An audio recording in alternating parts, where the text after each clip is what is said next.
Hello and welcome to the Wednesday night connection classes. If you would please stand up and sing He is Able.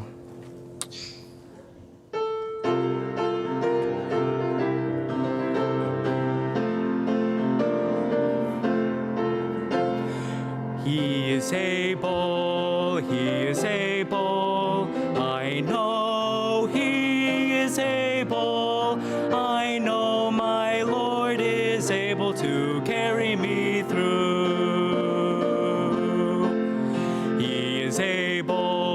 He is able, I know He is able, I know my Lord is able to carry me through. He healed the broken-hearted, and He set the captive free. He made the lame to walk again, and He caused the blind to see. He is able, I know He is able, I know my Lord Lord is able to carry me through. Hello, good evening, and welcome to Wednesday night connection classes. So glad to see each of you here tonight. Let's begin with a word of prayer, and then I'll go over briefly some announcements before we're dismissed for our classes. Dear Heavenly Father, we're grateful to gather here together as a church family during this midweek time. And God, I ask that you would use all of the things that take place here in these classes and these services to bring glory to yourself and to edify and encourage this group of believers as we go forth into the world over the next several days and finish out our week as salt and light in the community where you've called us. And Lord, I ask that each of us would go away encouraged, uplifted, and strengthened for your work. We ask this in Jesus' name. Amen. Thank you. You may be seated. And just some announcements about some upcoming events. So help is needed to provide lunch for the missionaries Wednesday the 20th through Saturday the 23rd while they're present here. Lunch can be brought to the church, or it can be... or you can host a missionary if you choose to do so. I think it says lunch can be brought or prepared. I'm not sure what that means. Oh, bought, not brought, bought. It says bought. No, it makes sense.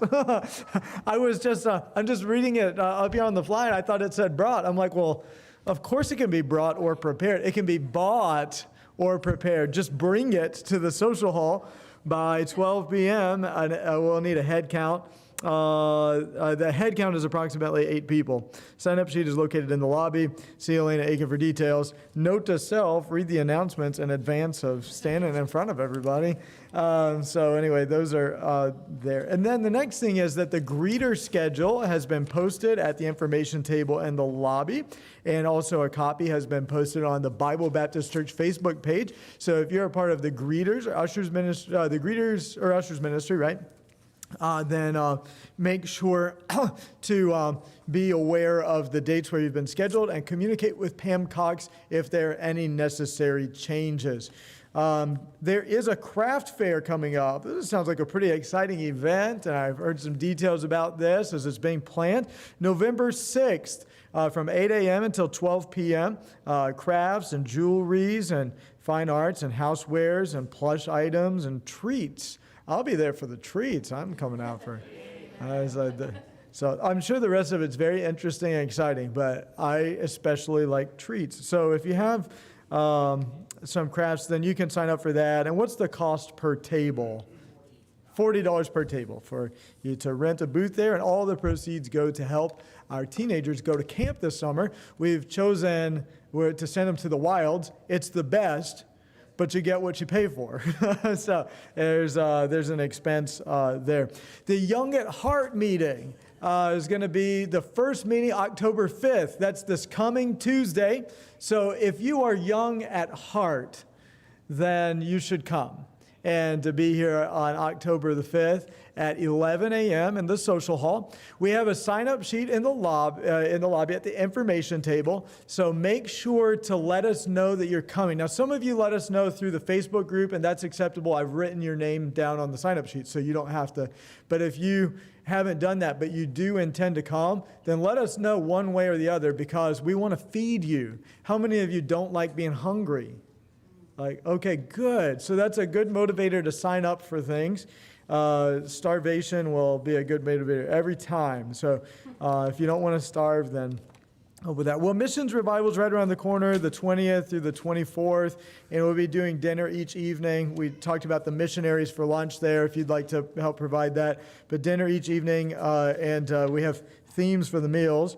Looks like, I don't have any of those listed, I don't think. Oh, no, that's not true. Waited? No, I don't have them. Oh, Italian dinner, Mexican dinner, Asian dinner. I was looking at the wrong lines, but the Wednesday night is Italian, Thursday night is Mexican, and Friday night is Asian. And then one final announcement here, just one final announcement. Community Changers. Next project is going to be October 16th. You can see Brother Dan Zollinger for details about the address. I think they're painting a house this time, so if you'd like to be a part of that. Do we have any Master Club awards? All right, come on up. and we'll present those awards. And while they're coming, just I would mention, we will not be having the financial team meeting this coming Sunday evening in light of the Memorial Fellowship. And I'll give you some details about the funeral service and the Memorial Fellowship in just a moment. All right, so in my group, the ambassadors, we've been learning the books of the New Testament, and we've also learned what each of those books mean and how some of them are divided and why they're divided and why they were written the way they were. And so my group finished all of their work in that section and also memorized all the verses that went with it. And my girls tonight are Alyssa and Katie, completed the entire section.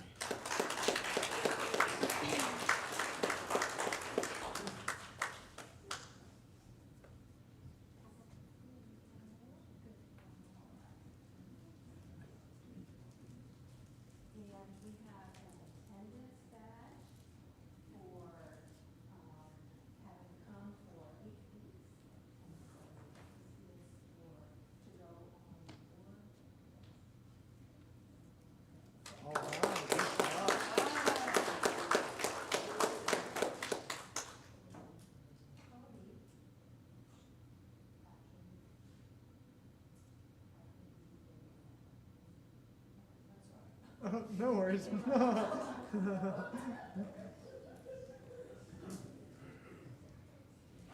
In my group, Willow and Olivia have both completed their membership requirements, so they get their vest and their t-shirts. Oh, wow, look at that.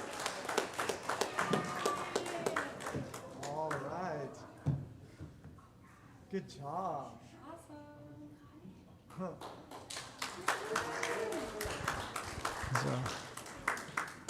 Well, that's exciting. A lot of awards tonight, and congratulations on this. Looks like there's one more.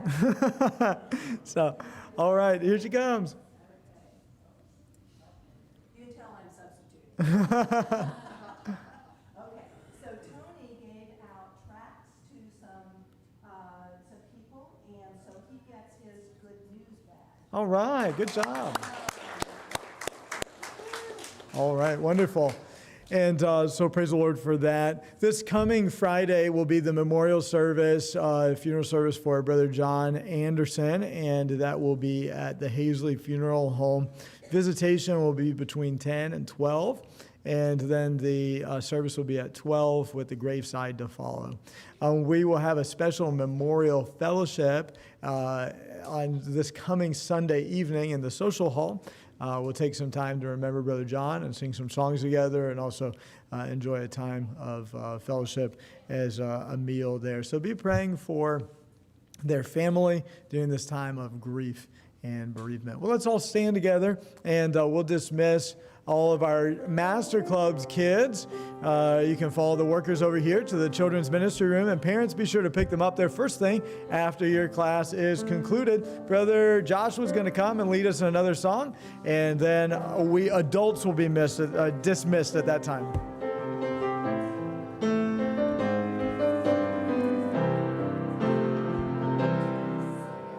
I have decided to follow Jesus. I have decided to follow Jesus. I have decided to follow Jesus. No turning back, no turning back. You may be dismissed.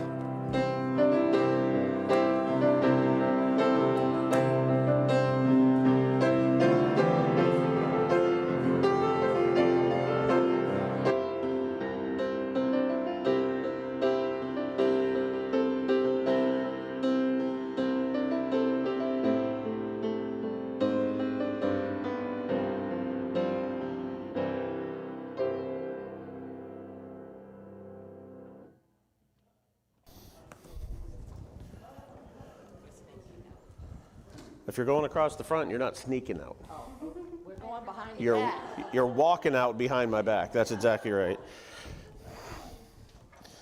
All right, well, good evening, everybody. Hope everyone's doing okay tonight.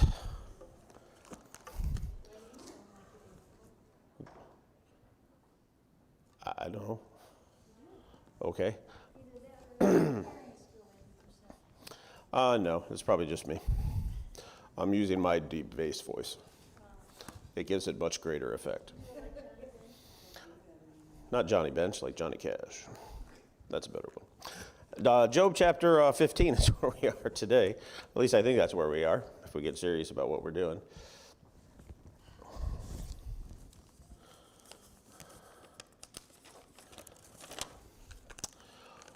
All right, so I have given each gentleman his fair due. We have seen what Eliphaz had to say, what Bildad had to say, what Zophar has had to say. We have taken a look at how Job responds, and now it all starts over again. Now, I just know this from my own personal experience.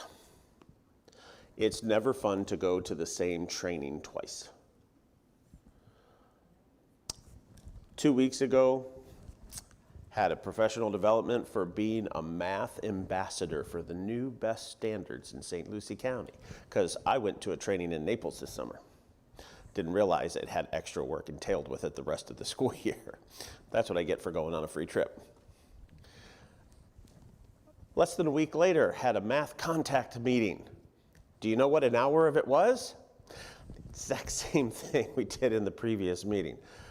Sometimes hearing the same thing over and over makes you just want to tune out, doesn't it? So I decided, because I'm the guy sitting up here, that rather than just go chapter by chapter and in essence start to see much of the same arguments, I decided that what I'm going to do is I'm going to pick a verse or two out of each chapter that I like, that I have something that I'm just going to throw out a thought about, that you are more than welcome to tune in. Some of them will be more in-depth thoughts than others, like the second half of what I'm going to do tonight. Others will just be some kind of moments. So as we're reading, if you come up with a, hey, I had an interesting thought on one of the verses, just read a couple chapters ahead, and we'll explore those as well. Does that sound okay? At least until we get done with a lot of people saying the same stuff again. So, as I enter into Job chapter 15, as I was reading in those first couple of verses, I had one of those thoughts. Now, I know most of you gentlemen are much better husbands than me. Yes, they are. I came home today. I was very, very busy because I was trying to get everything ready because I had a virtual tutoring at 3:15 and I walked in the door at 3 and I'm trying to get everything. I was going to tell my wife, give me something to drink. And she's proceeding to try and tell me about her piano lessons tonight. And I'm going to be honest with you. I didn't hear a word she said. Okay, let's scratch that. According to the world of physics, I heard everything she said. According to the world of biology, I did not hear a word she said. Or maybe psychology. I'm not really sure. Matter of fact, at about 5 o'clock, I texted her and said, yep, no clue. What, were you coming home after lessons today? What was going on? Have you been there? How about this one? Have you ever been in a conversation with somebody and you're so intent on the fact that you've got something to add that you just totally tune out everything they say for the last few sentences? Because you got to say what you got to say. Yeah, that's right. Look at somebody else because, you've been there too. And this is how I feel. Chapter 15 starts off with Eliphaz. Now, Eliphaz started off the conversation after the 7 days, and he responds to Job after Job's little discourse at the beginning. Eliphaz listens to Job's response, listens to Bildad, listens to Job's response, listens to Zophar, listens to Job's response, and here's what he says. I'll go to verse 2, chapter 15. Should a wise man utter vain knowledge and fill his belly with the east wind? Should he reason with unprofitable talk? Now, I don't know about you. I don't know a ton about English, but vain knowledge, does that not sound slightly oxymoronic to you? Do those not sound like two things that really don't look like they belong together? Vain knowledge. When we think about vanity, we think about emptiness, right? How can you have empty knowledge? Absolutely. Nothing says Washington, D.C. more than vain knowledge.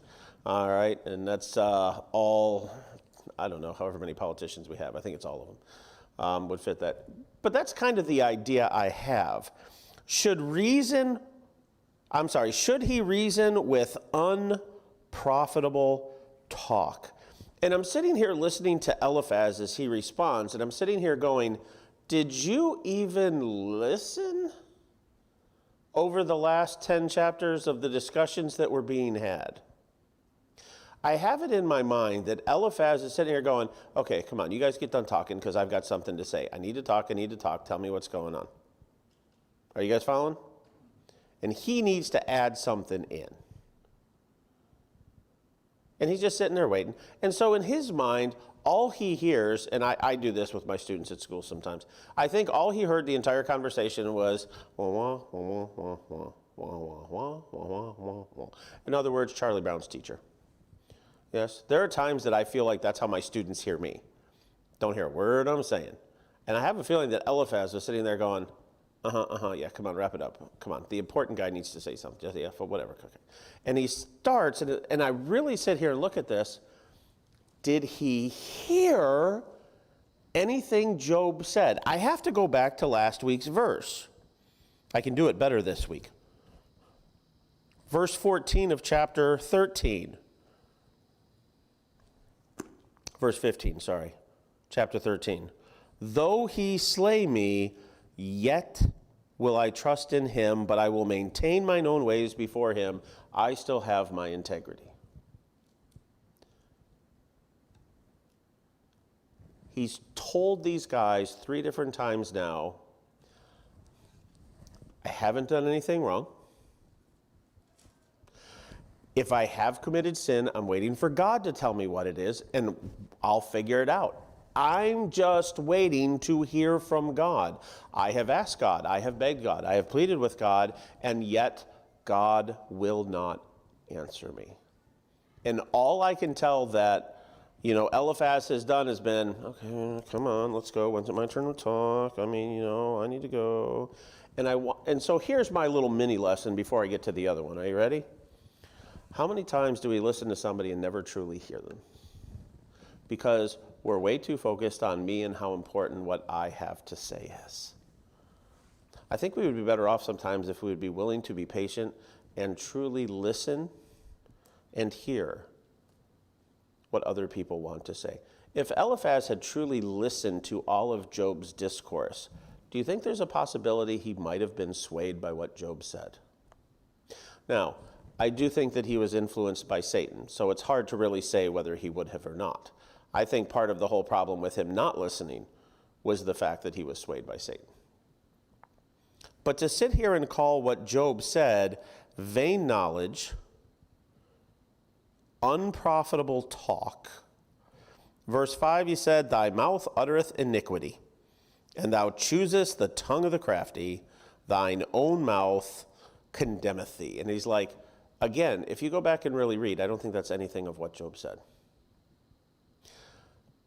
I think as we talk about this idea of Job's friends coming to comfort him, sometimes we just need to be willing to sit and listen, and not just listen, but listen with an open mind to what somebody else has to say before we jump to a conclusion that we think must be right. Because let's be honest, in our own minds, we're always right, aren't we? Isn't that how we as humans tend to go? You can have an opinion. You're right to be wrong. You have entitlement to be wrong. Go ahead. I don't care. Whatever you want to do. But I sit here and think that if we would actually sit and listen and put ourselves in people's shoes, I think we would be better off. So that's what I take out of chapter 15. So you don't get the whole discourse. There's my mini lesson. Let's go to chapter 16. This one's going to take longer. More than likely, it'll probably take the rest of the time, but we'll see what happens. Chapter 16. I'm only going to focus on about the first 5 verses in Job's response to Eliphaz the second time. Here is Job's response. Then Job answered and said, I have heard many such things, something Job has said already before, miserable comforters are ye all. Shall vain words have an end? Or what emboldeneth thee that thou answerest? I could also speak as you do. If your soul were in my soul's stead, I could heap up words against you and shake mine head at you. But then I want you to notice what Job says as we get into verses 5 and 6. But I would strengthen you with my mouth, and the moving of my lips should assuage your grief. Though I speak, my grief is not I don't even, is that word assuaged? How is that word pronounced, English person? Assuaged? That's not my thing. Wow. See, limited vocabulary. My grief is not assuaged, and though I forbear, what am I eased? And we're going to stop there, and I want you to think about what it says of what Job has to say about giving comfort. To really look at that as I was studying this week and thinking, and by the way, I had fun studying for this one this week. I learned all kinds of new stuff. Because have you ever gone off on a rabbit trail when you're Googling stuff, trying to look up information on this or that, and then you find something else and it's like, ooh, rabbit trail? Squirrel. That's how I was this week. I want to go to the book of Luke. What? Don't laugh at me. I Google the lesson? No, I Google things to help me.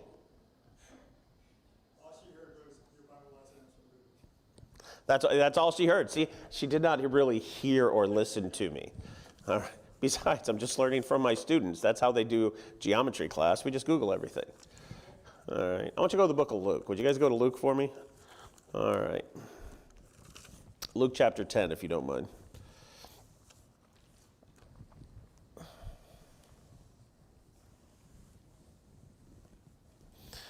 In Luke chapter 10, I want to start reading here at verse 25. And behold, a certain lawyer stood up and tempted him, saying, Master, what shall I do to inherit eternal life? He said unto him, notice we're talking here about the words of Christ, what is written in the law, how readest thou? And he answered and said, Thou shalt love the Lord thy God with all thy heart, and with all thy soul, and with all thy strength, and with all thy mind, and thy neighbor as thyself. And he said unto him, Thou hast answered right, this do, and thou shalt live. But he, willing to justify himself, said unto Jesus, And who is my neighbor? So let's set the stage, because you guys probably know what story is coming next, correct? I think you probably do. This lawyer comes to set a test before Christ. And he asked Christ a very specific question that he knew the answer to. As a matter of fact, he quotes from both the book of Deuteronomy and Leviticus in his answer when he says, Thou shalt love the Lord thy God with all thy heart, and with all thy soul, and with all thy strength, and with all thy mind, and thy neighbor as thyself. If you go back and sum up the 10 Commandments, is that not the 10 Commandments in just 2 little phrases? We got the first couple to talk about your relationship with God. We got the rest to talk about your relationship with everybody else. Love God. Love your neighbors. Now, is there any question that Jesus knew this guy's heart? Now remember, this guy was a lawyer. What were lawyers? What's the purpose of a lawyer? And let's not think about today, because I don't want to hear any 1-800 call Sam Bernstein commercials. For those of you who don't know, that's back from Detroit, man. He's still going 50 years. Just throwing that out at you. John gets that one, maybe. What's the purpose of a lawyer? I mean, what's supposed to be the purpose of the lawyer? What? To know the law. Not necessarily to win the case, okay. But it's about knowing and interpreting the law, is it not? Aren't they supposed to be the ones who are supposed to be educated? As a matter of fact, that's why most judges come from being lawyers first, because you have to have an understanding of the law before you can preside and cast judgment based on the law. I think that makes sense. I get that. I would never want to be a lawyer. That's way too much work. And there's so many different things. He came to Christ with a loaded question and go, okay, let's see. How well do you know your Old Testament, Jesus? Are you really who you say you are? And then he comes up with the second half of the question. And it's a crafty question, is it not? And it said that he's doing this to justify himself. I don't know if it's an issue of he's trying to make himself look good in front of Jesus, if he's trying to throw a little trap at Jesus as far as, oh, I want to see what he's going to say, he, or just so he can say, well, I do know that. And Jesus answered, and this is what he said. A certain man went down from Jerusalem. Now, I'm going to go ahead and say this. Does the Bible tell us this is a parable?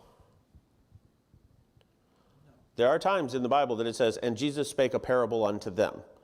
A parable, not a real, it's not a real event. A parable is, let me tell you a story. I'm not reading this as a parable. I'm reading this as Jesus Christ, who is God, has knowledge of everything that has happened, and he decides to tell this lawyer, I'm going to tell you a story. This is a true story. You listen, and then you figure out the answer. You're a lawyer. You'll figure it out. A certain man went down from Jerusalem to Jericho and fell among thieves, which stripped him of his raiment and wounded him and departed, leaving him half dead. Now, again, see, this is where Google comes in handy. You know what I'm saying? Did not realize this. Jerusalem to Jericho, 17 miles along what's called the Road of Blood. It was a place that was known for thieves and robbers to attack. Usually the people they would leave alone would have been the religious people. They would have left the priests and the Levites alone. But as far as this man who gets attacked, you can think anything you want, but I'll tell you what I think. I think he was a rich merchant. Bible does not tell us, but that is my opinion. Because who in the world wants to rob somebody who's poor? I mean, I don't want to sound bad, but I mean, if your clothes aren't any better than mine, why am I going to steal them? It's not like I'm going to make any money selling them. I really personally think that this was a rich merchant who apparently forgot his bodyguard. And as a result, these thieves and robbers, can I throw another one out? I learned this too. Golden rule, silver rule, iron rule. Did you know that there were 3? How many guys have heard of the golden rule? I have. Have you ever heard of the silver rule or the iron rule? Well, guess what? You get to learn something new tonight too. Thank you, Google. Iron rule, might makes right. That's the thieves. If I can beat you up and steal your stuff, too bad for you. I'm going to beat you up and take your stuff. Might and power wins, yes? If you take it to an extreme, think about where the iron rule leads us. You see, to me, the iron rule leads us to the concept of evolution. Evolution is the iron rule, is it not? Survival of the fittest, natural selection. Only the strong survive. Go back to Sparta. What did they teach the kids? You don't get in trouble when you steal. You get in trouble when you get caught. Go out and survive on your own. Yeah, go ahead. That's iron rule. Adolf Hitler, that was iron rule. Might makes right. These guys, there's a guy we can beat up and steal all his stuff. Let's go beat him up and steal all his stuff. And it was really nice to know they at least left him half alive. I'm not 100% sure biologically what that means. But it does tell us the idea that this guy was not doing very well. And I'm quite sure that on the road from Jerusalem to Jericho, there would have been people who had been traveling by. In my mind, I always picture this as happening sometime in the middle of the night. I don't know why, but that's the way I always picture it. Do you picture it that way too? Do you tend to? That's right. The flannel graph back, I can't even talk. The flannel graph back in Sunday school always had it daytime. I like that. That's a good answer. And it says here in verse 31, and by chance there came down a certain priest that way. And when he saw him, he passed by on the other side. And likewise a Levite, when he was at the place, came and looked on him and passed by on the other side. What nice gentlemen. They passed by on the sides. So in reading this, I learned about something called the silver rule. Many of us are good at the silver rule. You can also learn about this in several cultures in history too. The silver rule is the negative of the gold rule. We all know that the golden rule is do unto others as you would have them do unto you. Would we all agree that's the golden rule? The silver rule apparently is don't do to others what you don't want them to do to you. So here comes Levite and priest. And by the way, we'll talk about the differences in the response in a minute. But here he comes riding. I picture him riding on a horse. Maybe that was from the flannel graph too. I'm not sure. And he rides up on his horse and goes, dude, if I was laying there, I really wouldn't want a horse walking over top of me. I should make my horse go around on the side. That's what I would want done for me. And he goes around on the side. Second guy comes up, and by the way, notice the difference between the two. The first guy sees him and just makes a beat to the side. We're just going around. We do this all the time when we see people broken down on the side of the road, don't we? Oh, wow, I feel bad. Keep going, 70 miles an hour down 995. I don't know about you. Unfortunately, in today's society, I'm scared to stop. I don't care who it is on the side of the road. I mean, we've got, you hear stories, it makes you worried, But this guy just right around. Second guy, the Levite, it says, and when he was at the place, notice the difference, he came and looked on him. That's the gawker's block. He went, wow. Now, I'm pretty sure a Levite didn't say this, but I'm sorry. I'm the guy standing up here. Dude, that looks like it hurts. If that were me, I wouldn't want somebody touching me when that hurts because, no. I think I should just leave him here. I'll go this way. If I wasn't feeling good, I would just want to be left alone. I don't want people bugging me. Now, I'm sure you've never heard of the silver rule, but do we not have that mentality many times? Don't do to others what you don't want people to do to you. I don't go talk to people because I don't want people to come talk to me. There's my answer. I'm good at the silver rule right there. But then notice what happens. It says here, oh, by the way, well, you know what? I'll come back to it. In verse 33, it says, a certain Samaritan. Now, I think most of us in here probably already know this, but we'll run over it again. Who were the Samaritans? They lived in Samaria, outcasts from Syria. Outcasts from the Assyrian Empire. They were, okay, we could say it that way. They had Israelite heritage, but they also had Assyrian heritage, which basically meant to Israelites who could really easily trace their lineage. I'm from the tribe of Judah, and mom's from the tribe of Benjamin, all this other kind of stuff. They really didn't like these people. They were looked at as unclean. They were looked at as social outcasts. As a matter of fact, the word Samaritan was almost like a very derogatory term. It's not like, oh, hey, wow, he's a Samaritan. He comes from Samaria. It's like, yeah, Samaritan. It had a very negative connotation. And Christ uses this to explain that here we have a Samaritan person who, of all three of the people, would have had no reason to stop and do anything for this guy.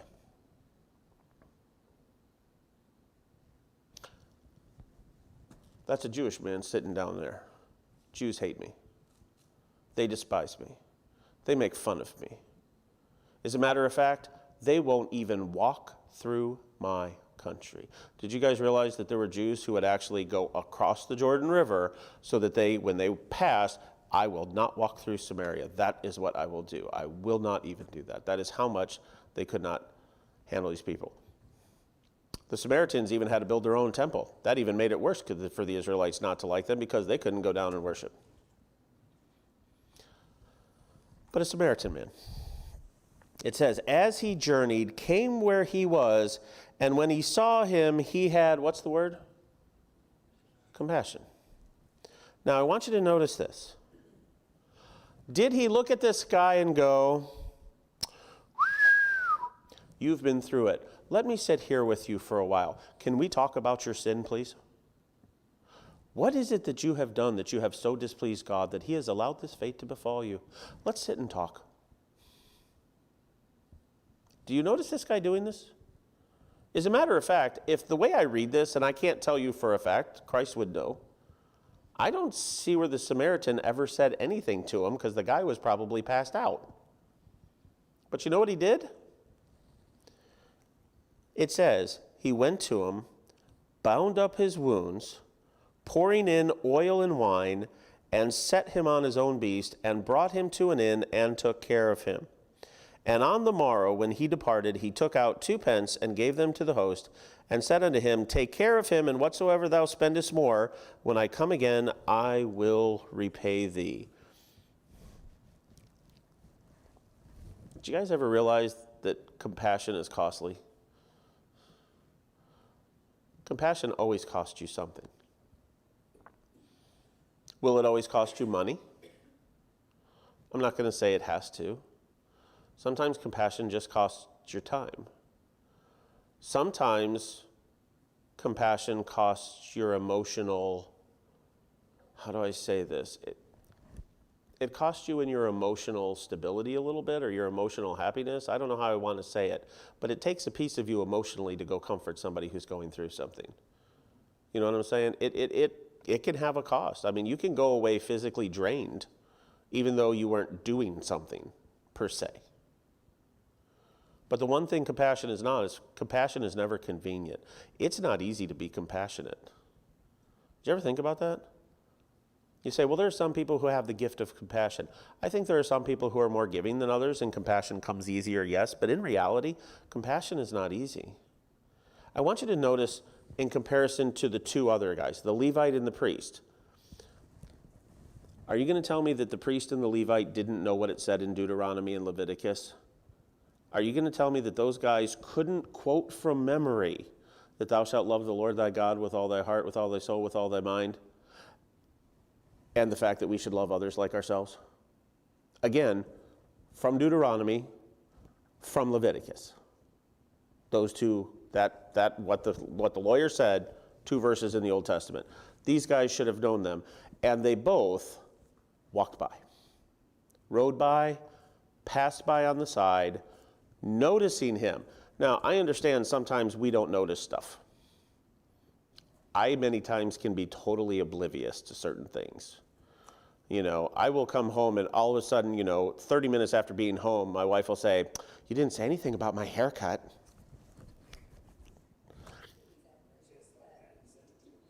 Wait, did you get your haircut recently? No.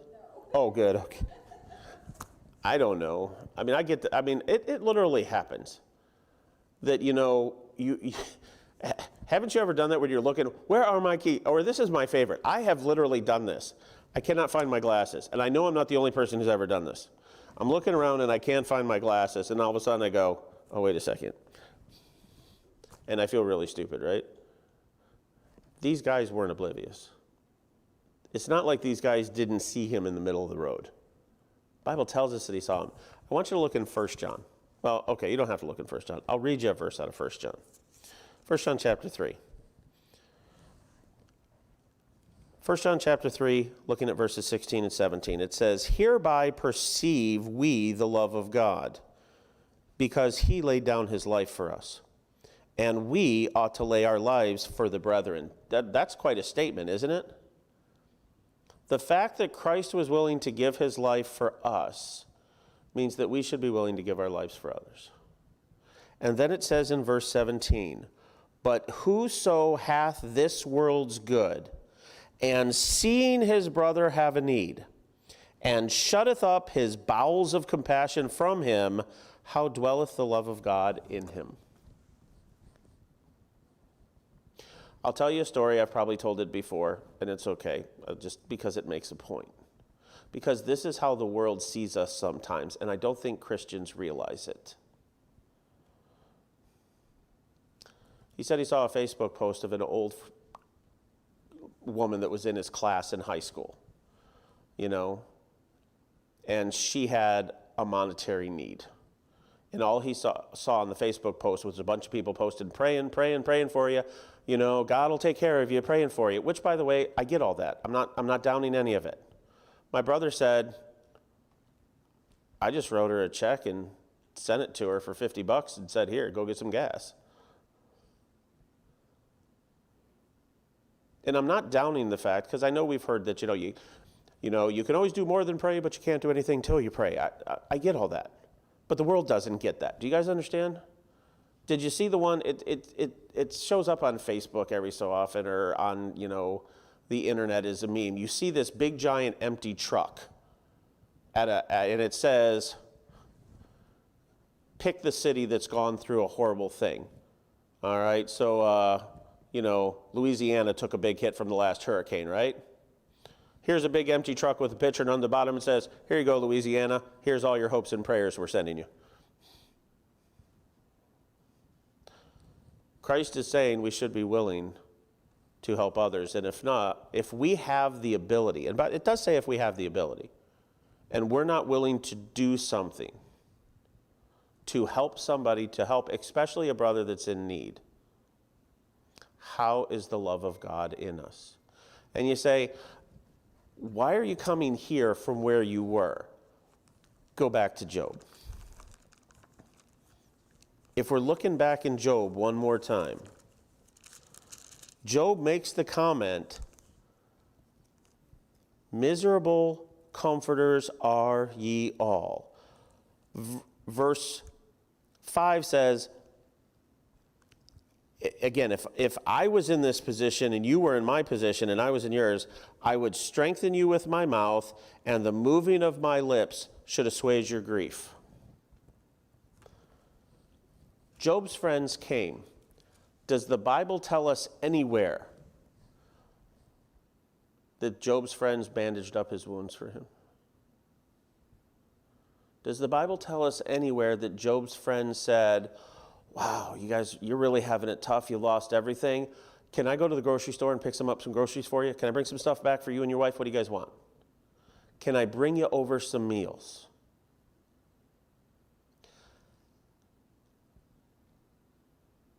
Can we just sit and talk?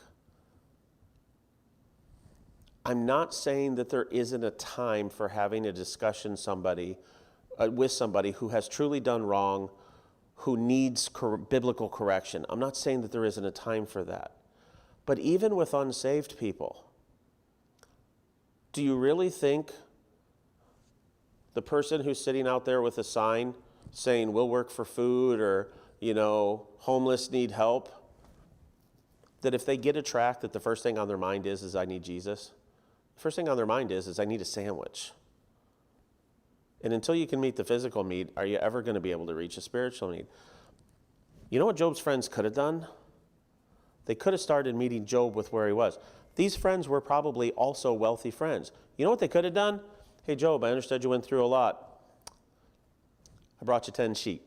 That'll get you started. Somebody else could have said, hey, I brought a couple cows. At least you got some milk. Somebody could have said, I brought some chicken. Or even better, some Chick-fil-A. That'd be better. Could they have come with stuff to say, let's help? But they didn't.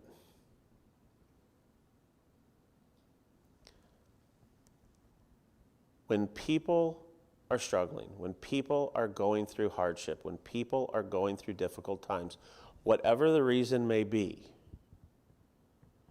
we look at these two, what look like totally unrelated, totally separate passages in the Bible, and realize that it is an incredible example of how comforters are. We can choose to be we can choose to be selfish.